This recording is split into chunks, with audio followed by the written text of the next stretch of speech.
Guys welcome to Crick చరిత్ర వెంకటేష్. దాదాపు 2 ఏళ్ల తర్వాత మళ్ళీ సర్ఫరాజ్ ఖాన్ టెస్ట్ టీంలోకి వచ్చాడు.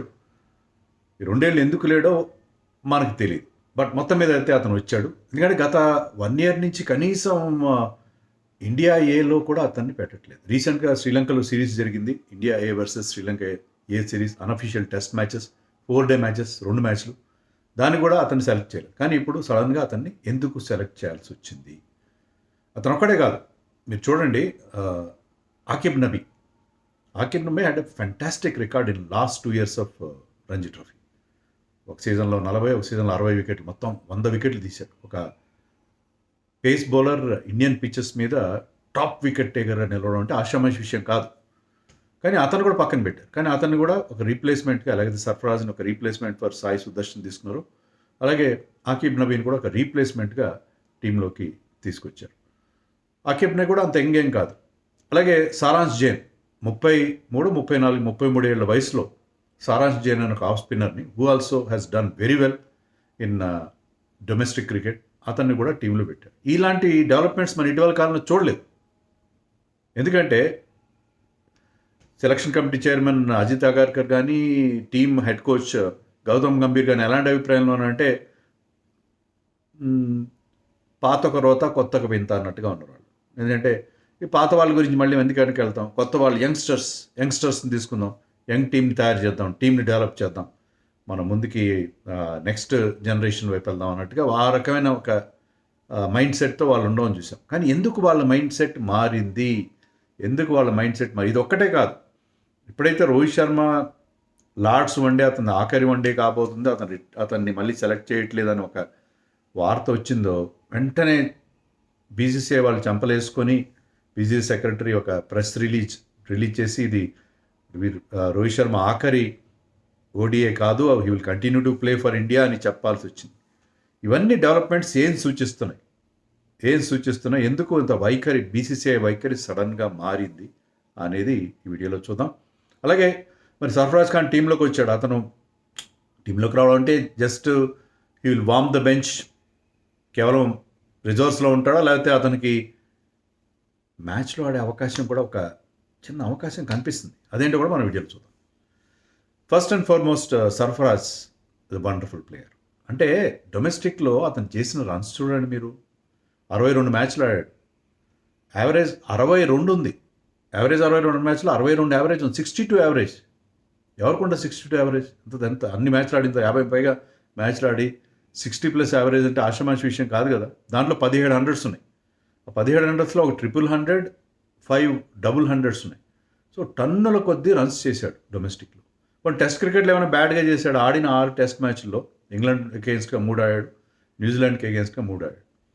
వాటిలో ఈ స్కోర్డ్ 1 బిగ్ 100, 150. ఒక లో స్కోరింగ్ మ్యాచ్ ఇన్ బెంగళూరు, అక్కడ 150 చేశాడు, బిగ్ 100. ఇంకో 3 హాఫ్ సెంచరీలు చేశాడు.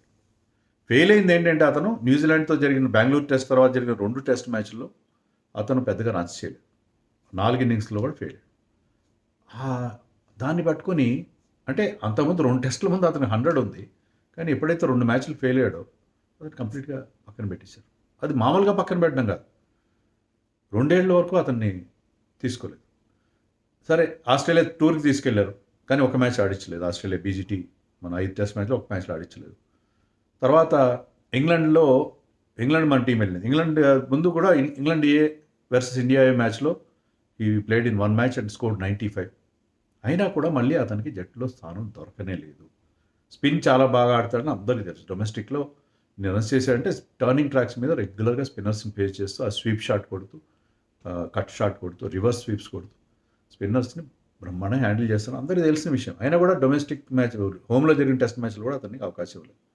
దీనికి కారణం ఏం చెప్తారంటే, ఇది ఎవరో ఓపెన్గా చెప్పలేదు, అన్అఫిషియల్గా మనకి లీక్ రూపంలో వచ్చిన ఇన్ఫర్మేషన్ ఏంటంటే, అతను ఆస్ట్రేలియా టూర్లో ఉన్నప్పుడు డ్రెస్సింగ్ రూమ్ సమాచారాన్ని మీడియాకి లీక్ చేశాడు.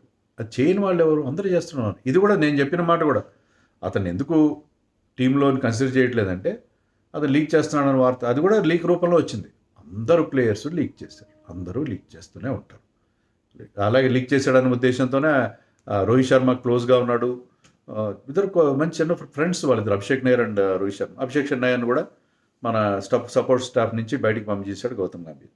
సో ఇది ఎంతవరకు కరెక్ట్? సరే, అతను లీక్ చేశాడు, తప్పే, అతను చేసిన తప్పే. ఎందుకు రోహిత్ శర్మ చేయలేదు, మనం లీక్ చేశాడు కదా. రోహిత్ శర్మకి ఇప్పుడు మనకు వస్తున్న లేటెస్ట్ తాజా సమాచారం ప్రకారం ఏంటంటే, ఇంగ్లాండ్ టూర్కి వెళ్లే ముందో టూర్ సమయంలోనూ రోహిత్ శర్మకి చెప్పారు ఏమనంటే, ఇది బహుశా నీ ఆఖరి టూర్ అవుతుంది, నువ్వు are not in our scheme of things, మా స్కీమ్ ఆఫ్ థింగ్స్లో నువ్వు లేవు ఫర్ ది వరల్డ్ కప్ అని సెలెక్టరు, మరి చీఫ్ సెలెక్టర్ చెప్పాడు, ఎవరో సెలెక్టర్ అతను చెవిలో వేశారని మనకి ఇప్పుడు క్లియర్గా వస్తున్న వార్త. ఎప్పుడైతే రోహిత్ శర్మ ఫస్ట్ 2 మ్యాచెస్లో ఫెయిల్ అయ్యాడో అతనికి ఏమర్థమైందంటే, లాస్ట్ మ్యాచ్లో కూడా నేను ఫెయిల్ అయితే వీళ్ళు నన్ను ఇంకా సెలెక్ట్ చేయాలని అర్థమైంది. ఆ పాయింట్ ఆఫ్ టైంలో రోహిత్ శర్మ లీక్ చేసినట్టుగా ఉన్నాడు. మనకు ఖచ్చితంగా వాదాలు, ఎందుకంటే అతనికి క్లోజ్గా ఉన్న దేవేంద్ర పాండే ద్వారా కదా వచ్చింది. అతను చాలా క్లోజ్, గతంలో అతను కెప్టెన్గా ఉన్నప్పుడు కూడా రోహిత్ శర్మ మనోగతం, రోహిత్ శర్మ ఏమనుకుంటున్నాడు అనేది మన దేవేంద్ర పాండే ట్వీట్స్ ద్వారానో, అతను ఇండియన్ ఎక్స్ప్రెస్ రాసిన వార్తల ద్వారానో మనకు తెలిసింది. సో దేవేంద్ర పాండే ద్వారా అతను, ఆ జర్నలిస్ట్ ద్వారా అతను ఆ వార్త బయటికి, అది దానివల్ల చాలా నెగిటివ్ రియాక్షన్ వచ్చింది. రోహిత్ శర్మని తీసేస్తారు, అంత ఒక్క సిరీస్లో బాగా ఆడంత మాత్రం అంతవరకు బాగా ఆడుతున్నాడు. Rohit Sharma has been our mainstay along with Virat Kohli, experience player, అతను తీసేస్తారని చెప్పి ఆల్ హెల్ బ్రోక్ లూజ్, అందరూ విపరీతమైన నెగిటివ్ రియాక్షన్ వచ్చింది. దాంతో బీసీసీ వాళ్ళు దాన్ని డ్యామేజ్ కంట్రోల్ చేసుకోవాల్సి వచ్చింది. అదే డ్యామేజ్ కంట్రోల్ ఇప్పుడు ఇలాంటి లీక్స్ అన్నీ అందరూ చేస్తున్నారు. సో లీక్ చేశాడు సర్ఫరాజ్ ఖాన్, సరే, కానీ అంత పెద్ద శిక్ష 2 ఏళ్ళు చాలా. ఇప్పుడు మ్యాచ్ ఫిక్సింగ్ చేసిన వాళ్ళని కూడా 1 or 2 years తర్వాత మళ్ళీ టీంలో తీసుకుంటున్నారు. డ్రగ్ అబ్యూజ్ చేసిన వాళ్ళని కూడా ఒక ఏడాది బ్యాన్ చేస్తుంటారు. సర్ఫరాజ్ ఖాన్ లాంటి ప్లేయర్, మన స్పిన్ సరిగ్గా ఆడేవాళ్ళు లేని టైంలో అతన్ని మీరు తీసుకోకపోవడం ఏంటి? అది ఇప్పుడు ఎందుకు చేస్తున్నారంటే బీసీసీ వాళ్ళు, నా దృష్టిలో ఇలాంటి మార్పు ఎందుకు వచ్చిందంటే, వాళ్ళు టీం బాగా పర్ఫామ్ చేయట్లేదు అక్రాస్ ఫార్మాట్స్. ఒకటే కాదు, టెస్ట్లో మన పర్ఫార్మెన్స్ అంతంత మాత్రంగా ఉంది, వన్ డేస్లో కూడా మనం ఏమాత్రం బాగా ఆడట్లేదు. ఇంకా T20కి వచ్చారు, T20 వరల్డ్ కప్ గెలిచిన తర్వాత 2 వైట్ వాష్లు చూసాం. సో మనకి అన్ని ఫార్మాట్స్లో మనకి పర్ఫార్మెన్స్ డౌన్ అయింది. గౌతమ్ గంభీర్ అన్న, అగార్కర్ అన్న, మరి ఫ్యాన్స్ మండిపడుతున్నారు. ఈ స్టేజ్లో ఏంటంటే బీసీసీఐ దిగి వచ్చింది, డిఫెన్స్లో పడింది. ఎలా ఉందంటే, ఏ అభిషేక్ శర్మనో వైభవ్ సూర్యవంశీనో పవర్ ప్లేలో, T20 మ్యాచ్ పవర్ ప్లేలో డిఫెన్స్ ఆడి మెడిన్ ఓవర్ ఆడినట్టుగా ఉంది. అలా అంతగా దిగి వచ్చింది బీసీసీఐ చర్యలు. నేను చెప్పడం చూడండి, రోహిత్ శర్మ విషయంలో వాళ్ళు హఠాత్తుగా హడావుడిగా ప్రకటన చేయడం, అతను కంటిన్యూ అవుతాడని. తర్వాత ఎవరి నాన్ సెలక్షన్ విషయంలో ఫ్యాన్స్ అన్హ్యాపీగా ఉన్నారు, అది ఆకిబ్ నబీ కావచ్చు, లేకపోతే సర్ఫరాజ్ ఖాన్ కావచ్చు, కొంతవరకు సారాంశ్ చేసుకోవచ్చు. అంటే డొమెస్టిక్లో బాగా పర్ఫామ్ చేసిన వాళ్ళని తీసుకోవడం. ఎంతవరకు ఏమన్నారు, మీరు ఏమైనా అనుకోండి, మేము చేస్తాం. అగార్కర్ కానీ గంభీర్ కానీ అదే రకమైన యాటిట్యూడ్తో ఉన్న, అవుట్ సైడ్ నాయిస్ మేము పట్టించుకో, మీరు ఏమని అనుకోండి, ఫ్యాన్స్ ఏమని అనుకోండి, వీ రియలీ డోంట్ కేర్, మాకు అస్సలు ఆ విషయంలో మాకు సంబంధమే లేదు. ఫ్యాన్స్ ఏమని అనుకోండి, మా నిర్ణయాలు మేము తీసుకుంటాం, హార్ష్ డెసిషన్స్ తీసుకుంటాం. టెస్ట్ మ్యాచ్ల నుంచి విరాట్ కోహ్లీని, రోహిత్ శర్మని బయటకు పంపించేస్తాం, ఇంకేమైనా చేస్తాం, మా ఇష్టం నుంచి మేము చేస్తాం, ఎవరేమనుకుంటే మాకేంటి అన్న ధోరణిలో ఇండియన్ క్రికెట్ నడిచింది. కానీ ఇప్పుడు ఏంటంటే రియలైజ్ అయ్యారు, మనకు పర్ఫార్మెన్స్ రావట్లేదు, నెగిటివ్ రియాక్షన్ వస్తుంది. ఇది ఒకటే కాదు, ఈ జెన్జీ మూమెంట్ ఎఫెక్ట్ కూడా ఉంది. అంటే యూత్ కానీ సోషల్ మీడియా కానీ ఎలాంటి ఇంపాక్ట్ క్రియేట్ చేస్తారనేది కేంద్ర ప్రభుత్వానికి అర్థమైంది, ఇటు బీసీసీఐ కూడా అర్థమైంది. సో మనం ఫ్యాన్స్ని హర్ట్ చేసి, ఫ్యాన్స్ ఆర్ ద బేసిక్ స్టేక్ హోల్డర్స్ని ఎప్పుడు చెప్తుంటాం, ఫ్యాన్స్ కోసం కదా మీరు ఆడేది. అంటే ఫ్యాన్స్ ఎమోషన్స్ ప్రకారం సెలెక్ట్ చేయమని అనట్లేదు, ఎమోషనల్ ఛాయిస్లు ఉంటాయి కొన్ని, అనట్లేదని. అలా అయితే ఒపీనియన్ పోల్ పెట్టి టీంని సెలెక్ట్ చేయొచ్చు, వాళ్ళ క్రికెటింగ్ విజ్డమ్ ప్రకారమే సెలెక్ట్ చేయాలి. కానీ ఫ్యాన్స్ అభిప్రాయాన్ని కూడా గౌరవించండి. ఇప్పుడు ఫ్యాన్స్ ఎమోషన్సే కాదు, ఇప్పుడు డొమెస్టిక్ క్రికెట్కి వాల్యూ ఇవ్వడం అనేది చాలా అవసరం. ఓకే, సర్ఫరాజ్ ఖాన్ తీసుకోలేదు మీరు, ఆకిబ్ నబీని తీసుకోలేదు, టాప్ వికెట్ టేకర్ని, టాప్ రన్ గెటర్ని మీరు తీసుకోకపోవడం కారణం ఏంటి? మన డొమెస్టిక్ సిస్టమ్ అంత స్ట్రాంగ్గా లేదని మీరు అనుకుంటే, మీరు అలాంటి సిస్టమ్ ఎందుకు పెట్టారు? మీరు డొమెస్టిక్లో చేసిన రన్స్కి, వికెట్స్కి, తీసుకున్న వికెట్స్కి ఎలాంటి వాల్యూ లేదనుకుంటే సిస్టంలో మార్పు తేవాలి కదా. మీ డొమెస్టిక్ పర్ఫార్మెన్సెస్ అంత స్ట్రాంగ్గా లేవని మీరు అనుకుంటే మీరు ఆ సిస్టంలో మార్పు తీసుకురావాలి. ఇలాంటి సిస్టమ్ని ఎందుకు కంటిన్యూ చేస్తున్నారు? ఇంత వీక్ సిస్టమ్ ఎందుకు కంటిన్యూ చేస్తున్నారు? మీరు ఆస్ట్రేలియాలో చూడండి, సడన్గా మార్క్ రెన్షానో మరొక ప్లేయరో, ఏదో పేరు గుర్తుకొని చెప్తున్నాను, సడన్గా టీంలోకి వస్తాడు. అంతవరకు అతని పేరు కూడా విన్నాం మనం. ఏంటంటే మనకి టెస్ట్ మ్యాచ్ చూసినప్పుడు ఆ గ్రాఫిక్ వస్తుంది. ఏంటంటే ఇతను ఈ సీజన్లో ఇన్ని రన్స్ చేశాడు కాబట్టి అతన్ని తీసుకున్నారు టీంలో. ఇంగ్లాండ్లో కూడా అలాగే వస్తుంది. They follow that system. They have belief in there domestic system. మన డొమెస్టిక్లో ఆడిన వాళ్ళు ఇంటర్నేషనల్లో కూడా రాణిస్తారు. ఎందుకంటే we have a robust domestic structure అని వాళ్ళు బిలీవ్ చేస్తారు కాబట్టి దాని ఆధారంగా వాళ్ళు టీం సెలెక్ట్ చేస్తారు. మీకెందుకు అలాంటి నమ్మకం లేదు? నమ్మకం లేనప్పుడు సిస్టమ్ మార్చండి. ఎంత డ్యామేజ్ కంట్రోల్ సో అలాంటి దాని గురించి అంటున్నాను. డ్యామేజ్ కంట్రోల్ ఎంతగా ఉందంటే నిన్న సిఓఈలో మీటింగ్ పెట్టి గంట సేపు, అంటే 2 ఏళ్ళైంది సిఓఈ పెట్టి, అది కరెక్టే. కానీ మేము ఇంత మంచి చర్యలు తీసుకుంటున్నామని డ్యామేజ్ కంట్రోల్ మోడ్లో పడిపోయారు బీసీసీఐ. మంచిదే, ఎందుకంటే ఫ్యాన్స్కి అకౌంటబిలిటీ ఉండాలి.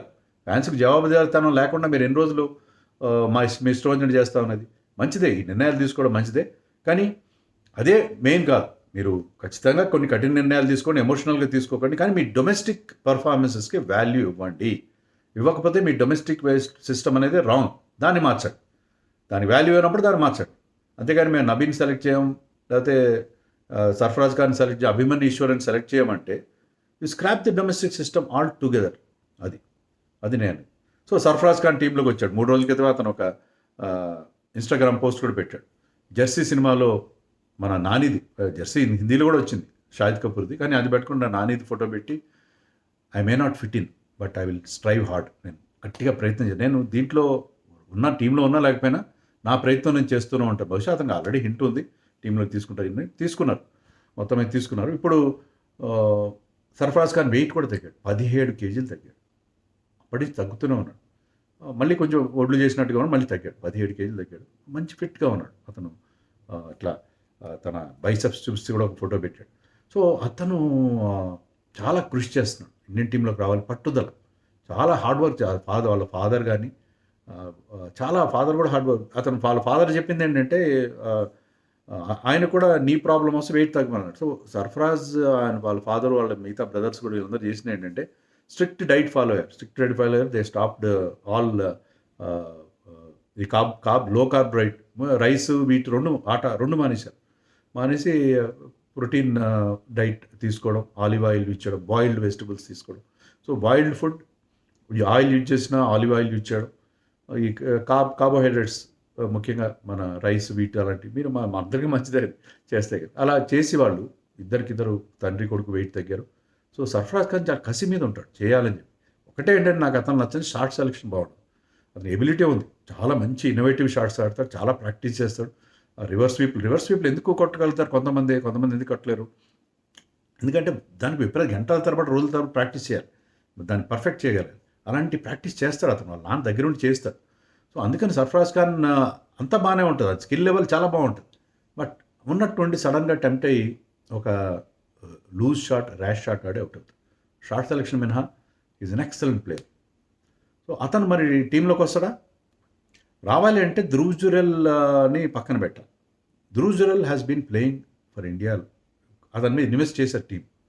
సౌత్ ఆఫ్రికాతో జరిగిన సిరీస్ ఆడాడు, అంతకుముందు కూడా ఆడాడు, వెస్టిండీస్తో ఆడాడు, ఇటీవల మనం ఆడినాడు ఆఫ్ఘనిస్తాన్తో ఆడాడు. ఇటీవల మనం ఆడిన అన్ని సిరీస్లో అతను హీ వాజ్ దేర్.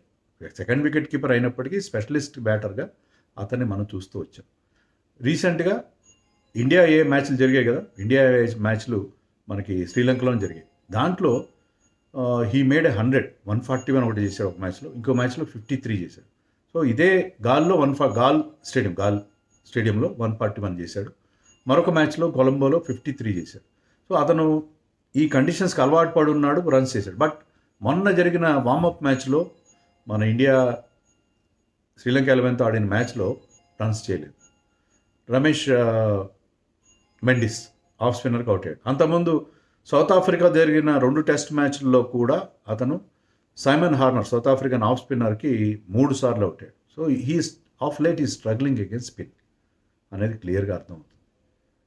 ఈవెన్ ఆఫ్ఘనిస్తాన్తో జరిగిన టెస్ట్ మ్యాచ్లో కూడా డిడ్ నాట్ స్కోర్ మచ్. వెస్టిండీస్తో ఒక సెంచరీ చేశాడు, ఒక 40 చేశాడు. అంతలో రాంచీలో ఆడిన టెస్ట్ మ్యాచ్లో ఈ స్కోర్డ్ వెల్. రాంచీలో 90 చేశాడు, చాలా మ్యాచ్ విన్నింగ్ నాక్ అది మనకు గుర్తుంటుంది బాగా. ఇంగ్లాండ్తో చాలా ఇంపార్టెంట్ నాక్ అది. కొత్త సెకండ్ టెస్ట్ మ్యాచ్ అతను. సో ఆడిన 10 టెస్ట్ మ్యాచ్లో 34 అతనికి యావరేజ్ ఉంది, 37 సర్ఫరాజ్ ఖాన్కి ఉంది. But Sarfaraz is a good player of spin, very good player of spin. But he's not that good of player of spin అని ఇటీవల కాలంలో జురెల్లో మనం ఇన్వెస్ట్ చేశాము. ఆల్రెడీ మీరు అన్న ఫస్ట్ చాయిస్ అతను కదా, అతను ఉంచాలి. సర్ఫరాజ్ టీంలోకి లేట్గా వచ్చిన వాడు, ఫస్ట్ చాయిస్ వాడు ఉంచాలి కరెక్టే. కానీ basically he's there in the team as a second keeper. Specialist బ్యాట్స్మెన్గా ఆడుతున్నాడు, కానీ సెకండ్ కీపర్గానే కదా అతను మేజర్ వాల్యూ టీంలో. సో అలాంటప్పుడు ఒక specialist batter who place spin well, ముఖ్యంగా గాల్ స్టేడియంలో అక్కడ గ్రౌండ్లో బాల్ విపరీతంగా టర్న్ అవుతుంది. అలాంటి చోట్ల టర్నింగ్ ట్రాక్స్ మీద విపరీతంగా ఆడిన జురెల్ కూడా ఆడాడు. కానీ ఇతనుకున్న vast experience as a first class cricketer who played so many matches on turning tracks and is very good player, specialist against spinners. అందులో రివర్స్ స్వీప్ ఎప్పుడైతే బాల్ బాగా టర్న్ అవుతుంది, ఎంత గొప్ప స్పిన్నర్ అయినా ఎలాంటి టర్నింగ్ ట్రాక్ మీద రివర్స్ స్వీప్లు కొడుతుంటే అతను లైన్ ఎక్కడ పోయాలో అర్థం కాదు స్పిన్నర్. అలాంటి రివర్స్ స్వీప్ కొట్టగల ఎక్స్పర్ట్ కాబట్టి, అతని ఇన్నోవేటివ్ షాట్స్ ఆడతాడు కాబట్టి సర్ఫరాజ్ ఖాన్ ఏమైనా ఆలోచిస్తారా చూడాలి. చెప్పలేం, 50-50 ఛాన్సెస్ ఉన్నాయి. బట్ సర్ఫరాజ్ ఖాన్ కనుక ఇంప్రెస్ చేస్తే నెట్స్లో, ఇంకా టైం ఉంది కాబట్టి నెట్స్లో ఆడుతున్నారు మన వాళ్ళు, ఇంప్రెస్ చేస్తే ఆల్రెడీ రీచ్డ్ శ్రీలంకలో ఉన్నాడు అతను. సో అతను కానీ ఇంప్రెస్ చేస్తే జురెల్ ప్లేస్లో సర్ఫరాజ్ ఆడే అవకాశం ఉంది. బట్ ఛాన్సెస్ నేను చెప్పినట్టు 50-50 ఉంటాయి. But it is a good choice యాక్చువల్గా, ఎందుకంటే స్పెషలిస్ట్ని హార్సెస్ ఫర్ కోర్సెస్. మీరు స్పిన్ ట్రాక్స్ పైన ఆడుతున్నప్పుడు సర్ఫరాజ్ని ట్రై చేయండి. జురెల్ని మీరు చూశారు, బట్ ఆఫ్ లైట్ గత 3 టెస్ట్ మ్యాచ్లుగా జురెల్ అంత మన ఇంప్రెస్ చేయలేదు. ముఖ్యంగా స్పిన్నర్స్కి అగేన్స్ట్ స్ట్రగుల్ అవుతున్నాడు. రీసెంట్గా వార్మప్ మ్యాచ్లో అతను రన్స్ చేయలేదు. సో ఇది కూడా చాలా టిక్లిష్ ఇష్యూ సెలెక్టర్స్కి, టీమ్ మేనేజ్మెంట్కి చాలా కష్టమైన చాయిస్ అది. ఇద్దరికి కొన్ని ప్లస్లు ఉన్నాయి, మైనస్లు ఉన్నాయి. బట్ చూడాలి మరి సర్ఫరాజ్ని ఆడిస్తారా. బట్ బీసీసీఐ మాత్రం తల ఒగ్గింది, మంచిదే ఆ విషయం, చాలా మంచిది. ఎందుకంటే మేము ఫ్యాన్స్ని పట్టించుకోమండం అనేది ఏ మాత్రం కరెక్ట్ కాదు. దీనికి మేజర్ ఇండికేషన్, పెద్ద సంకేతం ఏంటంటే selection of Sarfaraz, which is a very good thing. మన డొమెస్టిక్ క్రికెట్కి అల్టిమేట్గా ఫైనల్గా బీసీసీఐ వాల్యూ ఇవ్వడం అనేది మనం చూసాం, what ever might be the reasons.